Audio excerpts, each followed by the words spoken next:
Halo Yoters, apa kabar nih di sore hari ini? Saya mendoakan kepada teman-teman semua, dimanapun kalian berada, semoga tetap sehat dan juga tetap semangat.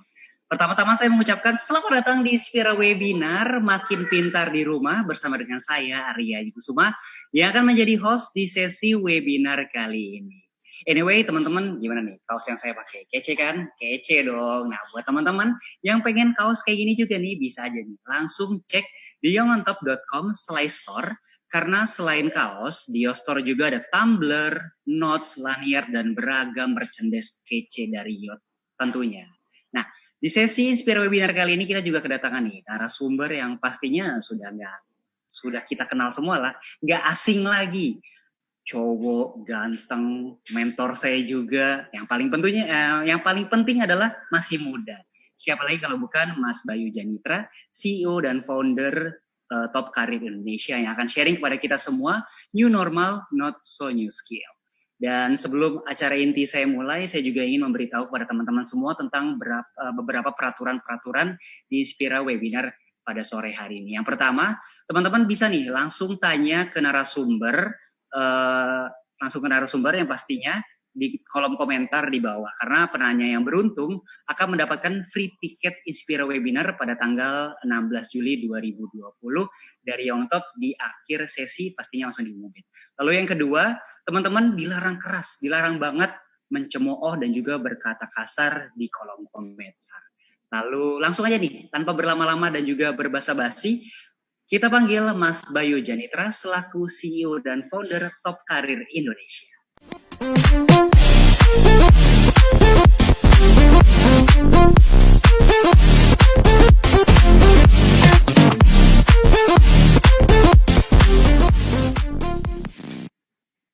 Oke, selamat sore Mas Bayu. Hai, apa kabar Arya? Baik. Sehat? Mas dong yang nanya dong. Saya suka lupa posisi saya sekarang sebagai narasumber karena biasanya jadi host ya. Oke, gimana nih Mas Bayu kabarnya di sore hari ini nih? Sehat, alhamdulillah. Gimana Arya, sehat ya? Alhamdulillah sehat juga. Yaudah, langsung aja deh. Udah siap kan untuk sharing kepada Yoter semua tentang Inspira Webinar pada sore hari ini? Oh iya, pasti. Ya udah, langsung berlama-lama, please welcome Mas Bayu Janitra. Silakan. Oke, apa kabar Yoter semua? Semoga dalam keadaan sehat, walafiat, dalam keadaan baik, dan yang paling penting adalah dalam keadaan semangat dan positif. Karena memang kali ini saya akan cerita tentang sebuah kondisi new normal ya, tapi ternyata ada beberapa skill yang masih sangat relevan, bahkan sebelum terjadi COVID, bahkan dari saya muda pun sudah mendengar beberapa skill ini. Nah, saya akan bahas hari ini sedikit lebih dalam, dan ada beberapa fakta yang saya akan buka juga terkait dengan fakta-fakta yang terjadi di industri dan terkait dengan landscape ketenagakerjaan yang sekarang ada ya. Oke, next. Ya, ini nama saya, nggak perlu. Nah, saya langsung ke slide berikutnya aja. Namanya nggak perlu kayaknya. Oke, saya kenalkan dulu tentang Top Career, karena bagaimanapun juga teman-teman mungkin Yoters udah lumayan sering lah ya mendengar tentang Top Career, tapi Top Career itu apa dan siapa? Saya akan cerita tentang Top Career dulu. Top Career ini adalah portal pengembangan karir untuk anak muda Indonesia. Ingat garis bawahnya adalah anak muda Indonesia. Jadi kita start di 2015, di mana kita melihat banyak anak muda Indonesia itu terkendala ketika kita alamin misalnya kendala ketika mereka mau masuk ke dunia kerja, dan itu ternyata cukup challenging ya. Nah, kita start 2015, saat itu ada kurang lebih 136.000 anak muda Indonesia yang terdaftar, dan sekarang detik ini kita sudah manage hampir 6,2 juta bahkan anak muda seluruh Indonesia dari Sabang sampai Merauke. Kita punya banyak banget lowongan kerja, terus informasi yang terkait dengan pengembangan karir ya. Kita ada Top Career Clinic, kita juga ada beasiswa, ada juga magang, ada juga freelance gitu ya, dan ada yang baru kita launching, ini yang ada di background saya nih sebelah kanan ya. Itu ada namanya Top Edu ya, sebuah learning platform. Jadi bisa belajar di mana aja. Nah, itu kita punya banyak fitur-fitur yang bisa mendukung Yoters untuk menjadi anak muda Indonesia yang berkualitas. Saat ini kita bermitra dengan banyak perusahaan, hampir hari ini udah hampir 60 ribuan perusahaan yang kita sudah bermitra, itu baik perusahaan yang besar banget sampai UMKM.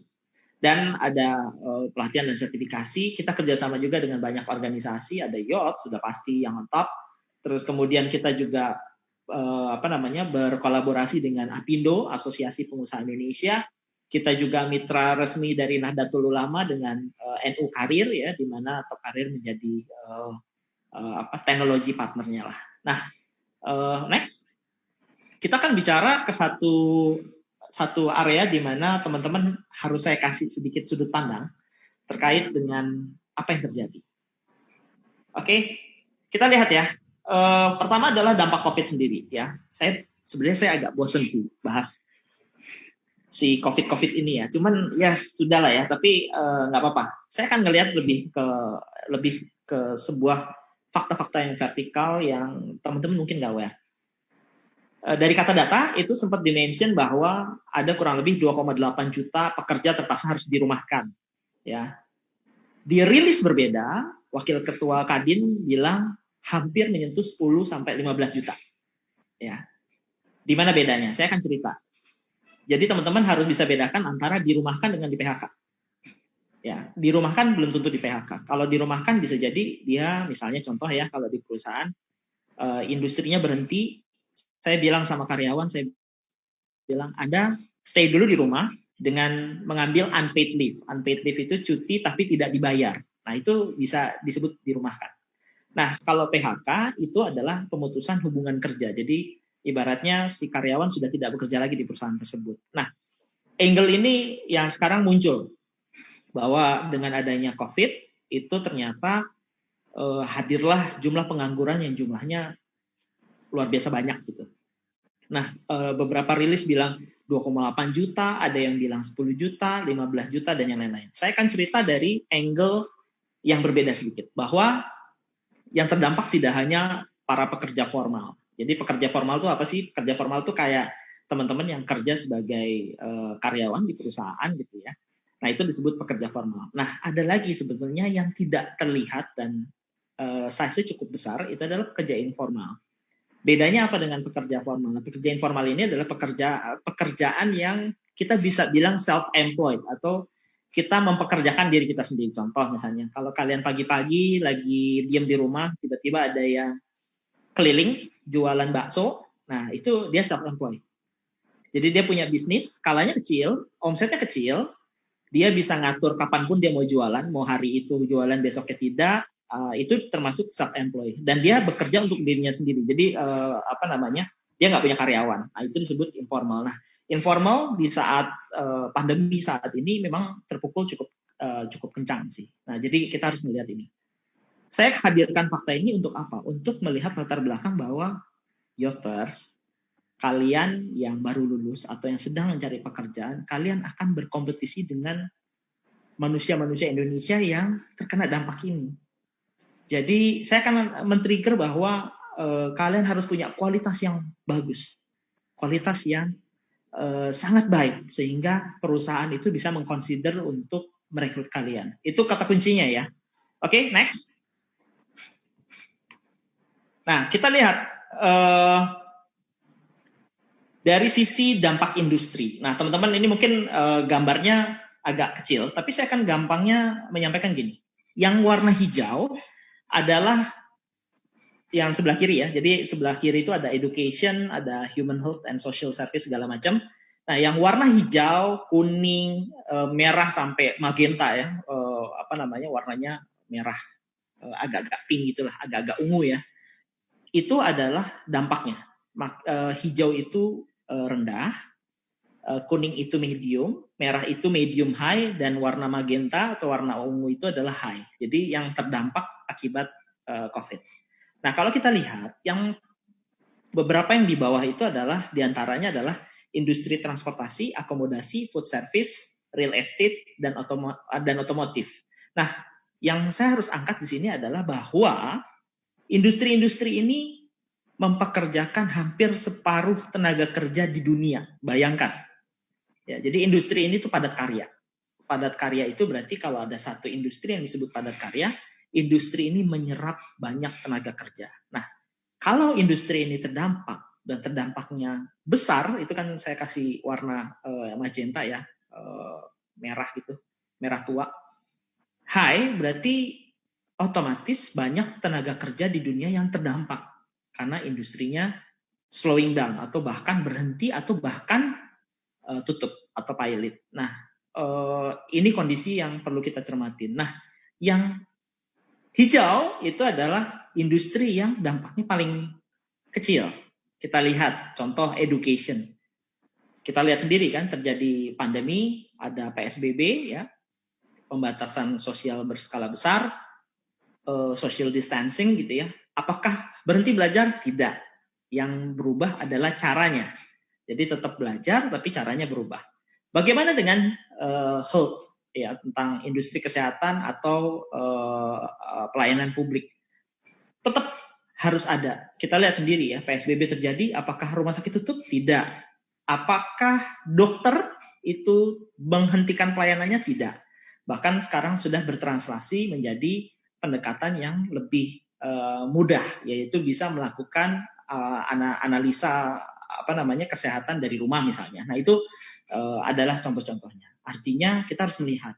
Dari sinilah kita bisa melihat sebenarnya industri mana yang cenderung beresiko tinggi ketika terjadi krisis seperti saat ini. Nah ini kita bisa lihat. Kita pelajari benar-benar ya. Nah ini untuk membantu kalian. Jadi beruntunglah buat Yoters yang hari ini ikut di sesi saya untuk saya jelaskan ini. Kalian punya contekan untuk mempersiapkan kira-kira target perusahaan kalau mau kerja, target perusahaan mana yang cocok atau industri mana yang dampaknya paling rendah kalau terjadi hal-hal seperti yang kita alamin saat ini. Next.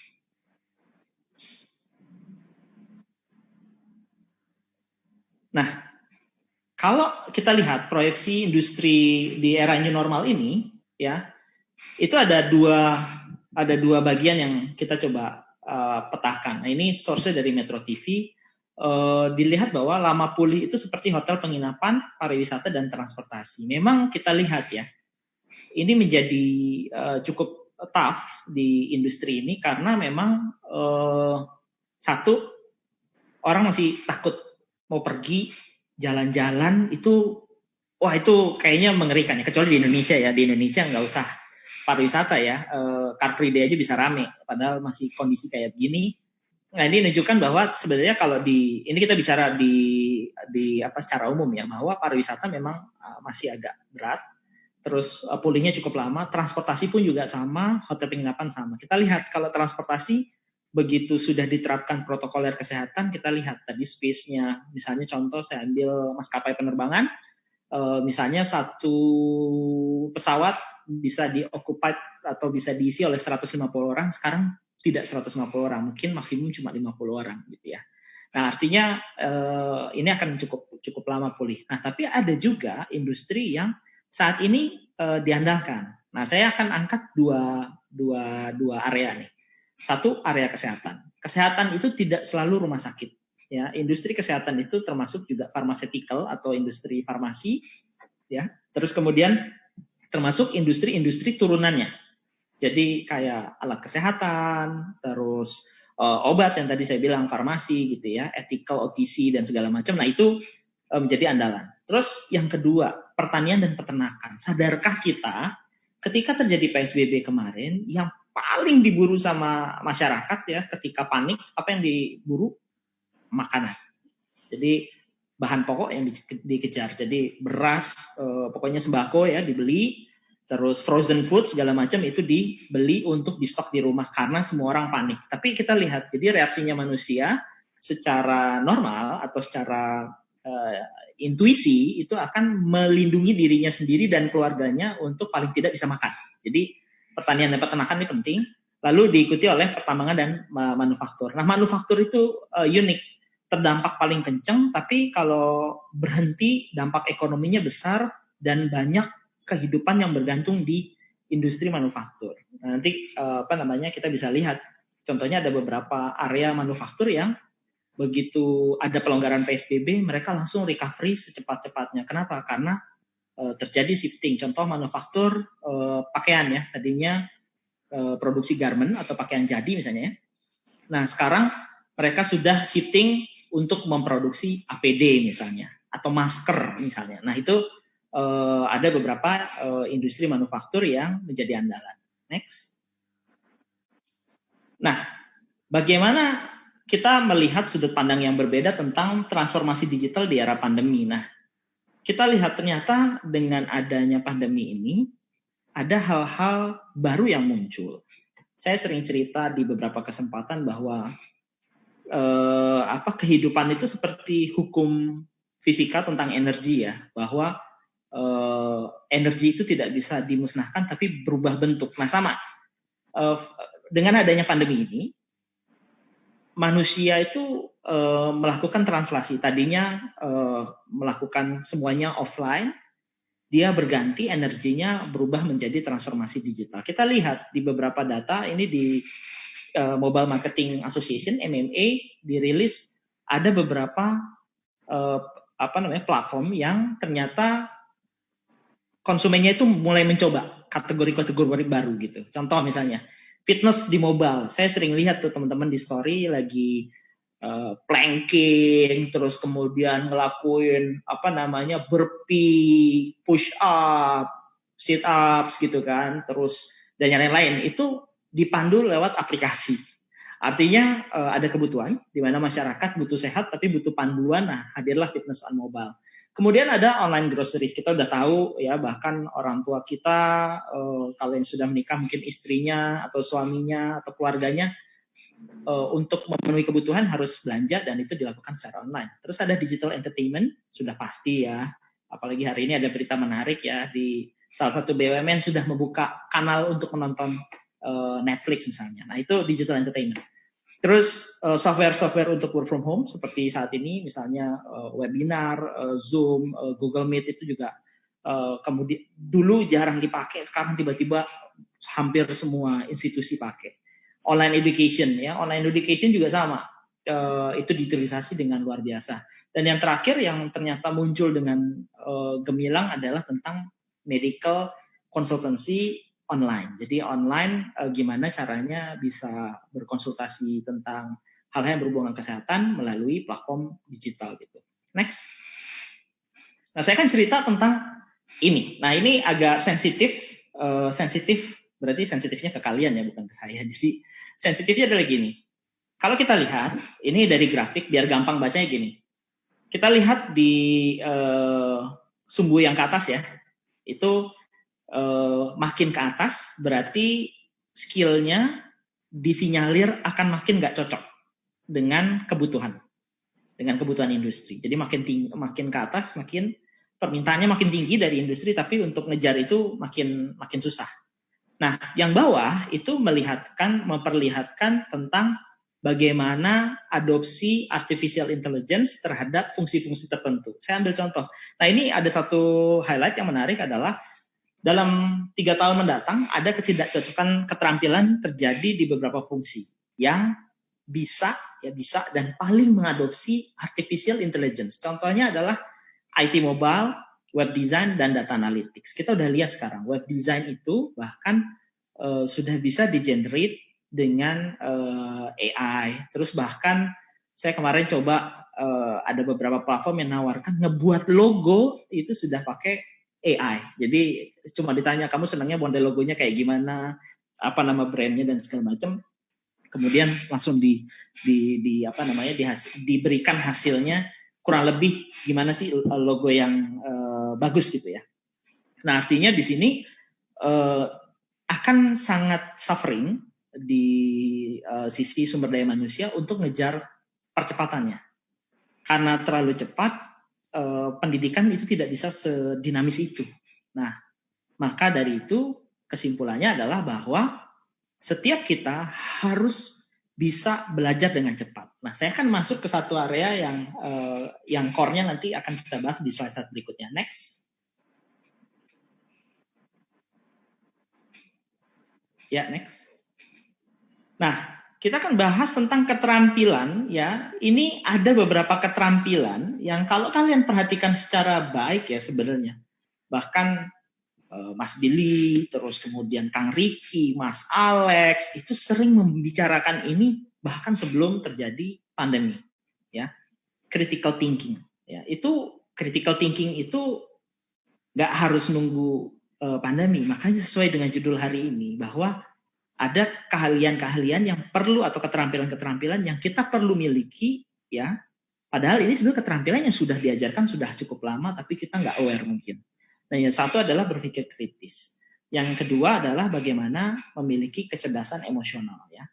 Terus yang ketiga adalah bagaimana menjadi seorang yang tech savvy. Dalam artian bukan harus canggih-canggih banget, ya, seperti Tony Stark, tidak, atau seperti Elon Musk, tidak, tapi paling tidak kalian bisa memanfaatkan teknologi untuk hal-hal yang produktif. Ini yang terkait dengan tech savvy. Terus kreatif dan inovatif. Nah, ini dituntut sekarang sangat luar biasa, dituntut oleh perusahaan. Bagaimana perusahaan terdampak dengan pandemi, terus sekarang perusahaan meminta atau mendorong untuk talent-talentnya yang ada di perusahaan untuk ayo kalian bantu kita untuk buat inovasi. Makanya lahirlah beberapa company meluarkan produk-produk yang inovatif di kala pandemi ini terjadi. Nah itu.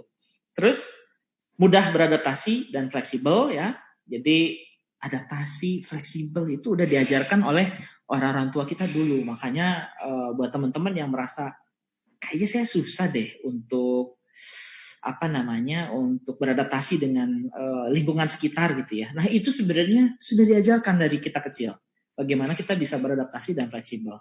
Data literasi adalah kaitannya sama dengan berpikir kritis. Jadi literasi data itu adalah bagaimana teman-teman mengkonsumsi data yang ada untuk kalian bisa memberikan sebuah pandangan. Jadi dari data-data yang ada, seperti tadi misalnya ada beberapa grafik, saya kasih highlight.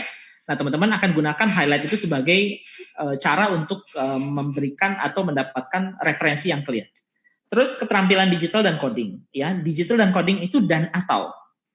Jadi bisa punya keterampilan digitalnya atau codingnya atau kedua-duanya. Nah, jadi harus memiliki itu, dan yang sering diajarkan oleh teman-teman di yang on top adalah bagaimana memiliki leadership. Jadi keterampilan memimpin. Nah, ini yang unik. Tapi ada satu yang kemudian muncul sangat kuat belakangan ini adalah bagaimana untuk berkomitmen terus belajar. Pertanyaannya adalah sederhana. Kenapa saya harus belajar terus? Ya, jawabannya adalah sederhana, karena kompetisinya tidak semudah yang dulu, ya, tidak semudah 5 tahun yang lalu, tidak semudah 10 tahun yang lalu, atau bahkan tidak lebih mudah dari yang lain-lain.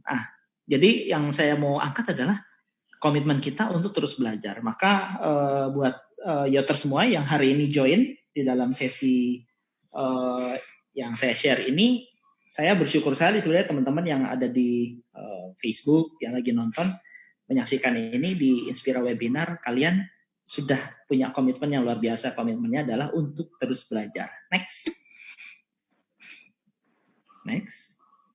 Nah, dari sinilah Top Career juga menghadirkan sebuah opsi atau sebuah fitur yang bisa membantu teman-teman Yoters, ya, anak-anak muda Indonesia untuk mengasah kemampuan. Nah, lewat satu fitur yang kita beri namanya Top Edu. Karena kita punya mimpi bahwa anak muda Indonesia tuh harus punya tools untuk belajar sesuatu yang bisa melengkapi dan mengembangkan karirnya. Jadi karirnya anak muda Indonesia itu bisa di-develop, bisa didorong melalui kemampuan atau keahlian. Nah, ada satu yang menarik dari sebuah buah pikir atau sebuah statement, ya, tentang sebenarnya apa sih arti belajar itu, ya. Jadi kalau kalian mengerti, ya, ini paling gampang. Kalau kalian mengerti dan kalian paham, pasti kalian bisa menjelaskan. Itu prinsip dari pembelajaran. Jadi kalau kalian mengerti tentang sesuatu, kemudian kalian bisa menjelaskan, ya, itu berarti kalian sudah belajar. Jadi belajar itu bukan hanya sekedar tahu 1 tambah 1 sama dengan 2 gitu. Jadi kalian bisa ngejelasin kenapa 1 tambah 1 itu sama dengan 2. Nah, itu adalah esensi dari belajar. Next.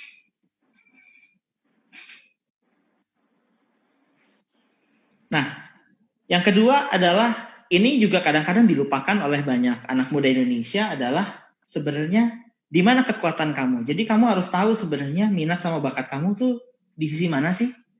Nah, Top Career memiliki satu tools yang namanya tes minat bakat ya. Tes minat bakat ini benar-benar membaca minat dan bakatnya kamu. Nah, dari sini sebenarnya kita bisa melihat potensi apa yang paling kuat yang kita bisa dorong dibandingkan hal-hal yang lain. Jadi setiap orang tuh punya potensi masing-masing. Nah, ini dari sinilah kita menggali potensinya anak muda Indonesia. Next. Nah, belum lagi saya juga lihat bahwa ada satu momen di Instagram saya itu banyak sekali yachers, anak-anak muda Indonesia yang DM menanyakan banyak hal. Lalu kemudian saya berpikir kalau dia DM terus katakan misalnya satu hari yang nge-DM ada 200 orang gitu ya.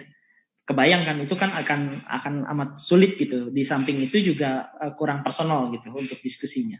Karena distraction yang lain. Nah, kita hadirkan sebuah fitur yang namanya Top Career Clinic di mana kalian bisa konsultasi dengan para expert ya, dengan para ahli. Di situ ada Kang Riki, ada Agatha Paskariska, terus ada Diana Tanu, panel saya, ada yang lain-lain. Nah, kalian bisa diskusi di situ dan itu diskusinya private. Jadi konsultasinya itu private gitu.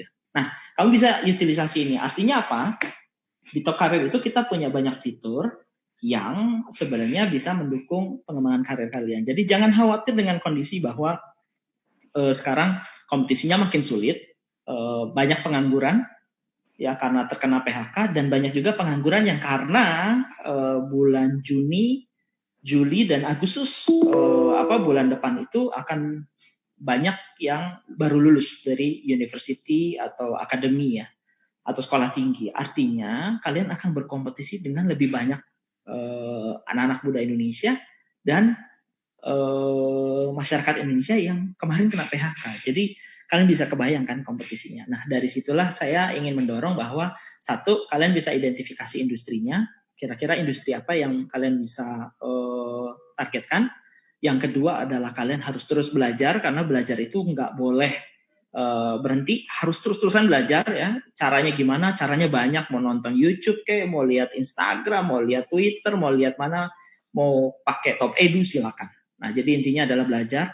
Yang ketiga adalah kalau kalian bingung dengan sebuah referensi, kalian bisa konsultasi dengan orang yang tepat. Ingat, orang yang tepat. Jadi artinya adalah kalian bisa konsultasi dengan orang yang mengerti tentang kondisi tersebut. Jadi silakan dicoba di aplikasi Top Career Indonesia. Kalian tinggal download dan coba beberapa fitur kita.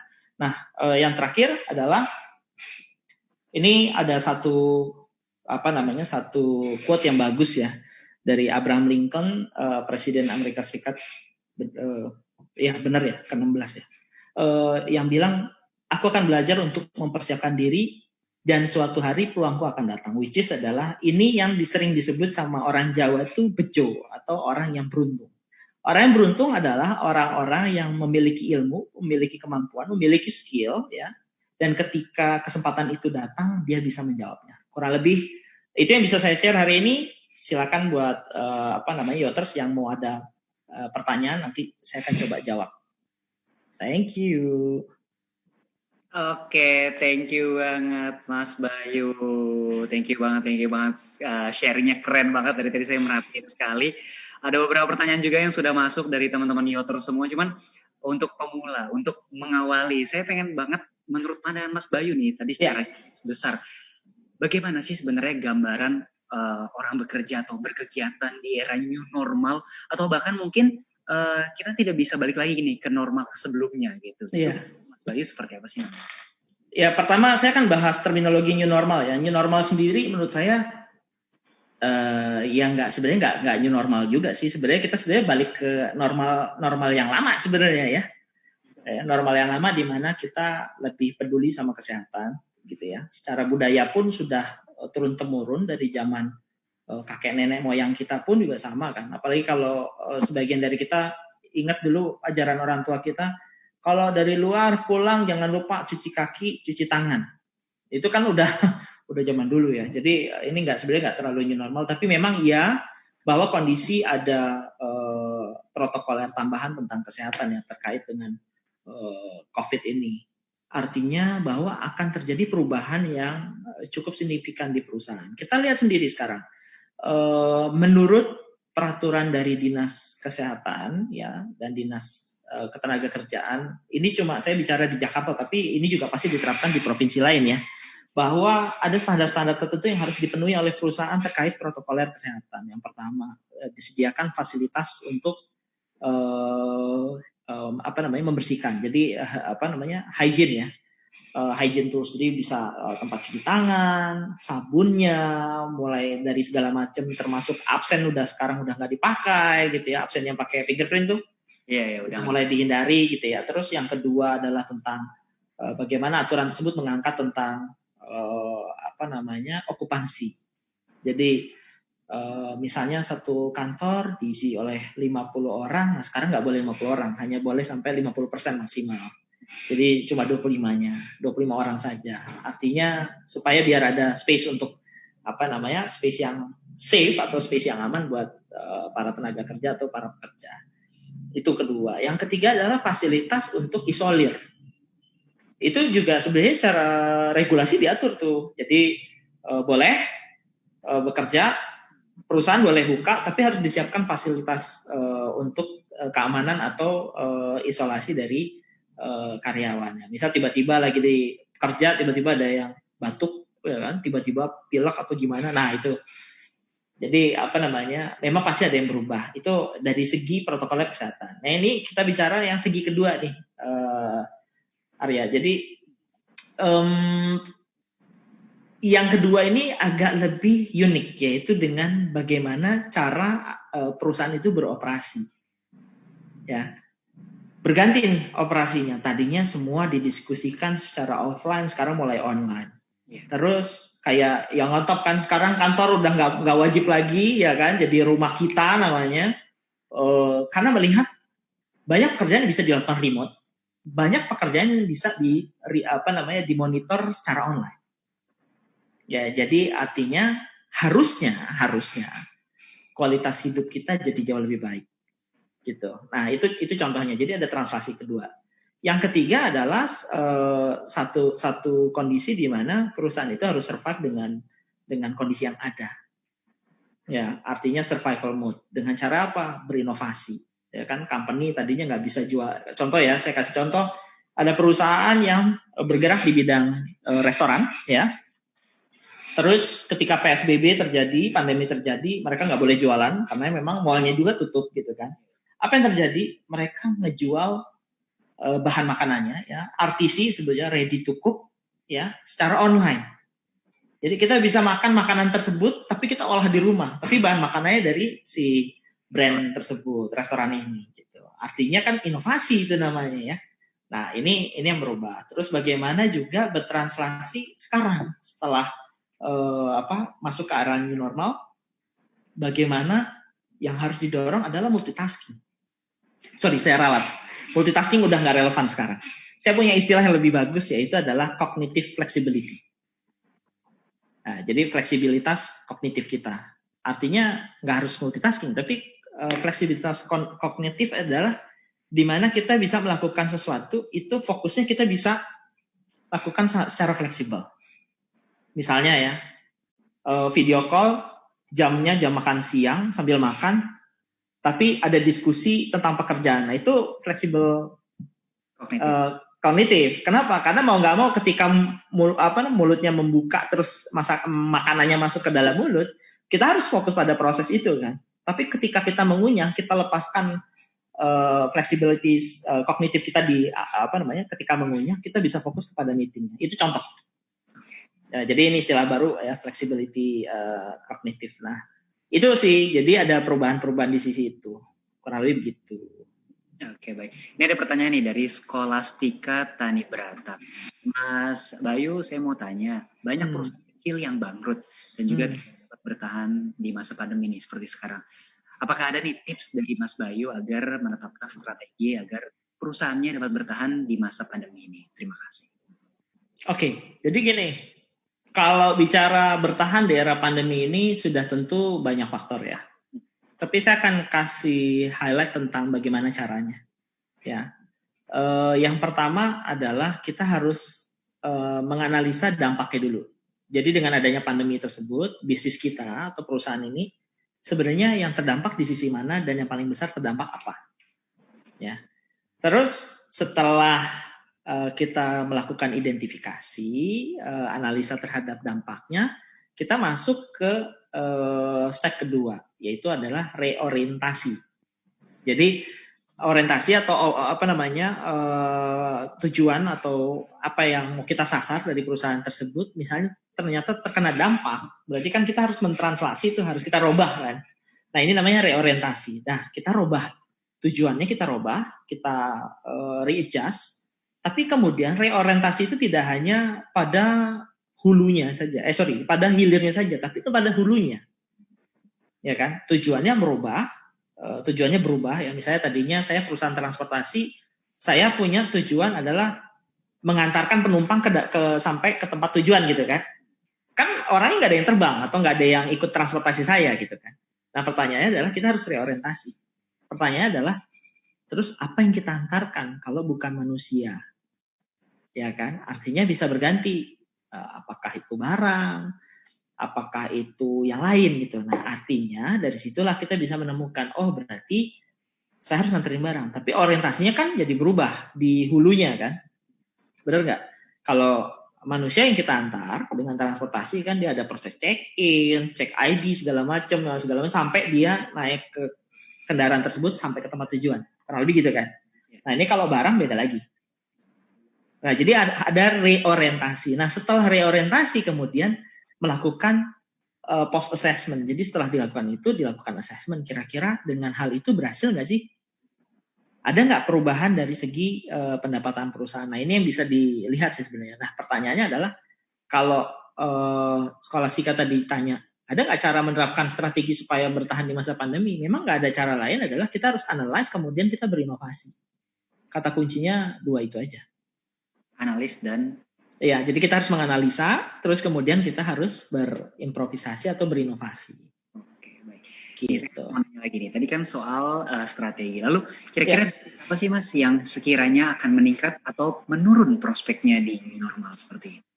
Kalau yang konsisten meningkat ya, saya perhatikan kemarin, kebetulan kita Top Career kerjasama dengan Apindo, kita punya program namanya Apindo UMKM Academy.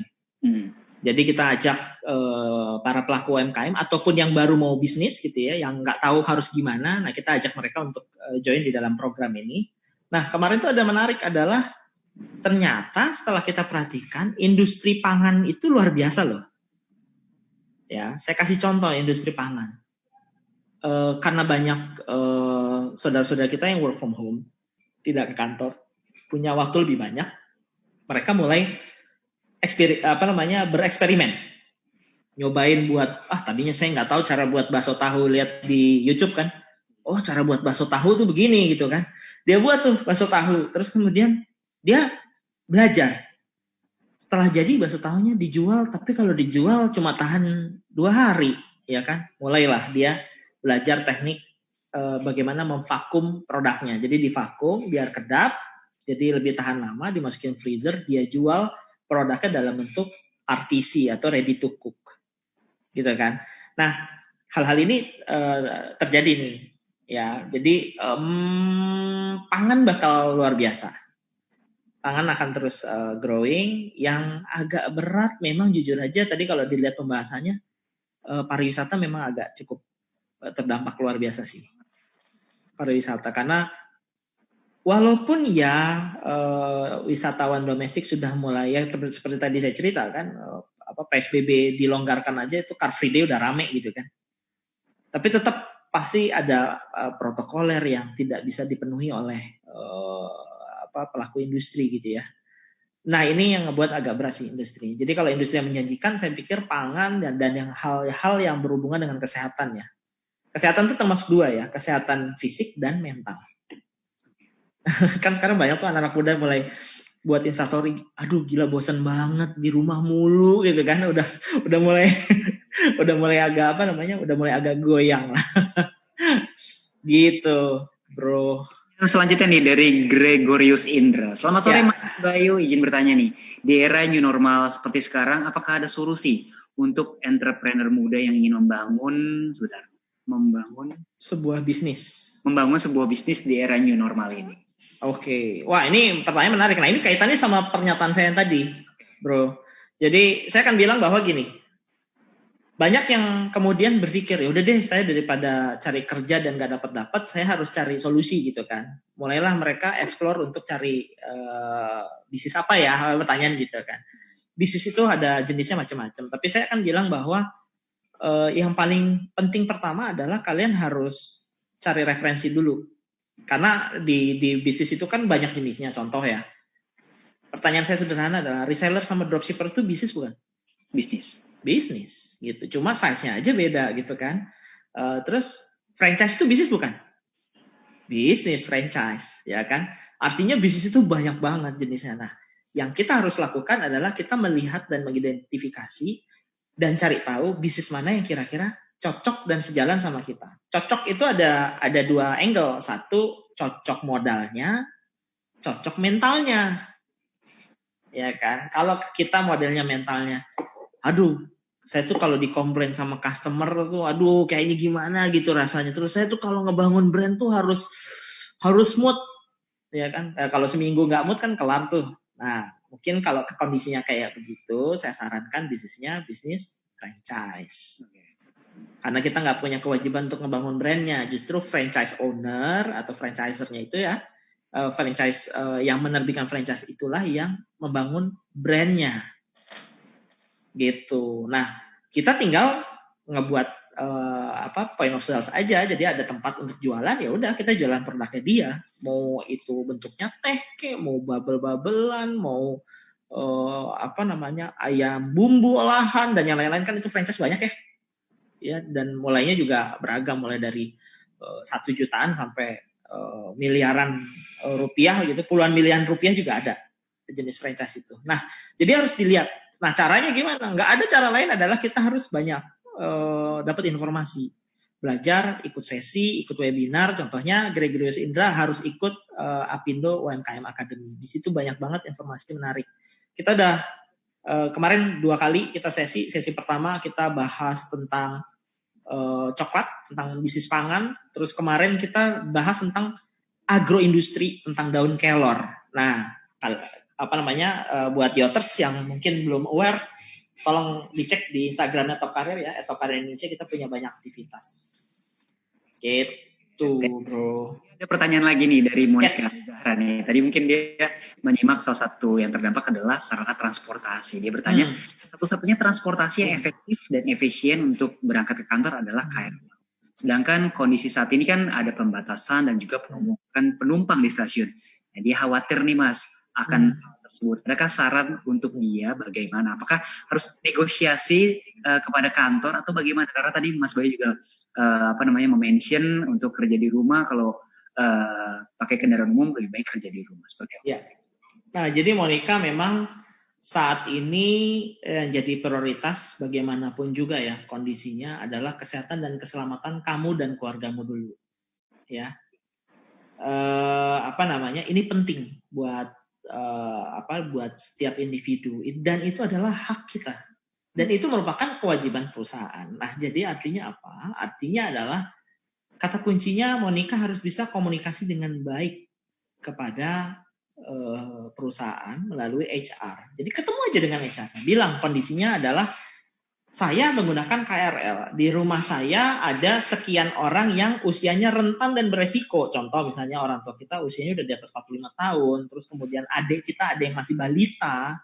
Maka Monica harus sampaikan seperti itu. Kecuali Monica bekerja di satu company, terus kemudian ternyata tempat tinggalnya itu memang sendiri. Contoh Monica ngekos misalnya atau kontrak gitu ya, yang tidak ada kontak fisik dengan siapapun.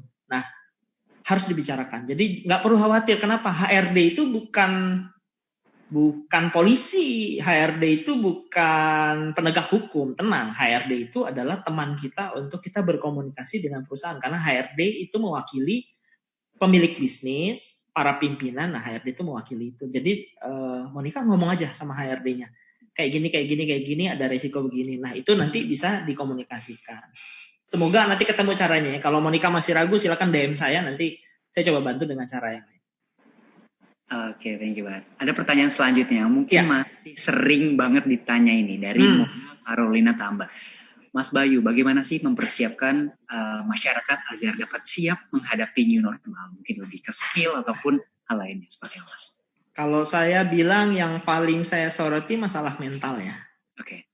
Mental dulu nih. Kenapa? Karena di kita ini masyarakatnya unik dan kita nggak bisa nyalahin. Karena apa? Budaya kita dari dulu bahkan di lambang negara kita Garuda aja, Garuda Pancasila itu di bawahnya kan ada tulisan Bhinneka Tunggal Ika kan, yang menunjukkan bahwa kita tuh beragam dan kita tuh manusia sosial. Jadi memang nggak bisa orang Indonesia tuh disuruh soliter gitu ya, kamu diam aja di rumah gitu ya.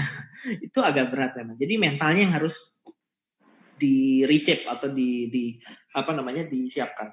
Jadi mental untuk itu, dan yang kedua adalah merubah mental yang lama yang sudah tidak bisa terakomodir saat ini. Ya, di era new normal ini yang paling muncul secara drastis kan lebih kepada competition kan. Kompetisi jadi lebih berat gitu ya. Tadinya saya ambil contoh misalnya di sebelum pandemi ya. Satu posisi itu di challenge di compete antara 10 sampai 20 kandidat gitu ya. Sekarang ratusan loh. Jadi memang mentalnya kita harus berubah. Berarti mentalnya adalah kita harus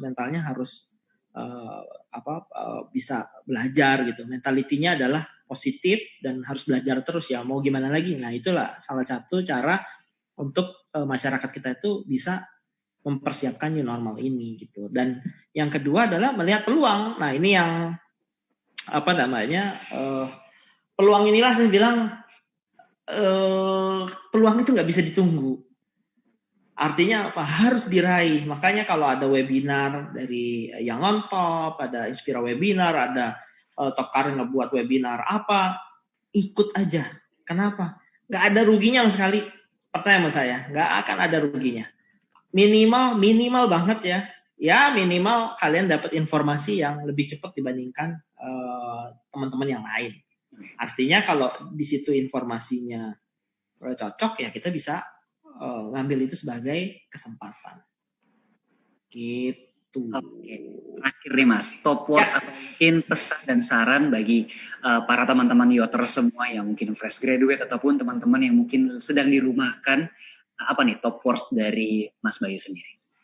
Sebenarnya saya nggak nyiapin top words-nya, tapi saya akan bilang gini, teman-teman ya apapun yang terjadi yang kalian alami ya dan atau keluarga kalian alami, itu bagian dari proses kalian untuk belajar dan memahami tentang hidup. Karena hidup itu bukan hanya urusannya cari uang saja, dan bukan hanya urusannya soal kerja aja, berkarir aja, enggak.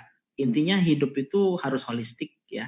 Jadi buat teman-teman yang ngalamin itu, saya harap bersabar, tapi ingat kalian akan berkompetisi lebih berat, jadi kalian harus lebih agresif lagi menggapai peluang dengan cara mempersiapkan diri. Jadi nggak ada kata lain adalah kalian harus agresif menggapai peluang dengan memperkaya diri dengan pengetahuan. Mungkin itu aja sih, bro. Oke, thank you banget nih. Gak terasa nih Mas udah di penghujung sesi pada Inspira webinar kali ini. Thank you banget untuk Mas Bayu. Thank you. Sharing, meluangkan waktunya di sore hari ini untuk berbagi kepada teman-teman Yoter semua. Thank you banget Mas, thank you banget. Thank you Ji, thank you banget. Untuk kalian penasaran kan siapa pemenang hadiah tiket Inspira webinar pada sore hari ini yang akan memenangkan free tiket pada hari Kamis 16 Juli 2020, dan pemenangnya adalah, sebentar saya pilih dulu ya, Oke, pemenangnya adalah Monica Azahra. Jadi selamat untuk Monica Azahra. Nanti kamu akan dihubungi oleh tim yang mantap mendapatkan free tiket Inspira webinar pada tanggal 16 Juli 2020. Dan buat teman-teman lainnya yang belum menang, belum mendapatkan hadiah free tiket Inspira Webinar, saya juga mau mereminder teman-teman semua bahwa jangan khawatir buat teman-teman semua karena masih banyak Inspira Webinar yang on top. Salah satunya adalah Inspira Webinar with 1 Indonesia Award pada hari Sabtu 11 Juli 2020 yang akan sharing bersama dengan Ernest Prakasa dan juga Hendro Yulisius. Jadi buat yang ingin daftar, langsung aja tinggal buka youngontop.com/webinar SIA. youngontop.com/webinar SIA. So, akhir kata saya Arya Kusuma, see you on top.